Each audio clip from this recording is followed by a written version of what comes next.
একটি মনোরম ফুলের বাগান ছিল শহরের এক কোণে। বাগানটি এত সুন্দর ছিল যে তার সৌন্দর্য উপভোগ করতে প্রতিদিন মানুষ সেখানে আসত।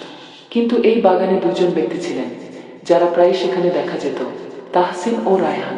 তাহসিন ছিলেন একজন উদ্যানবিদ, যিনি ফুলের যত্ন নিতেন, গাছপালা পরিচর্যা করতেন আর বাগানের পরিবেশ সুন্দর রাখতেন। রায়হান ছিলেন এক রহস্যময় ব্যক্তি, যিনি প্রতিদিন নির্দিষ্ট সময়ে এসে বাগানের একটি নির্দিষ্ট জায়গায় বসতেন। একদিন তাহসিন তার কৌতূহল দমাতে পারলেন না। তিনি রায়হানকে জিজ্ঞেস করলেন, আপনি প্রতিদিন এখানে এসে নির্দিষ্ট জায়গায় বসে থাকেন, এর কোনো বিশেষ কারণ আছে? রায়হান মৃদু হেসে বললেন, এই বাগানের সঙ্গে আমার অনেক স্মৃতি জড়িয়ে আছে। একসময় এখানে আমি আর আমার ছোটবেলার বন্ধু আসতাম। আমরা একসঙ্গে ফুলের গন্ধে মুগ্ধ হতাম, বসে গল্প করতাম। কিন্তু একদিন সে চলে গেল, আর ফিরে আসেনি। তারপর থেকে আমি এখানে আসি, যেন তার স্মৃতির সাথে কিছুক্ষণ সময় কাটাতে পারি। তাহসিন বিস্মিত হলেন।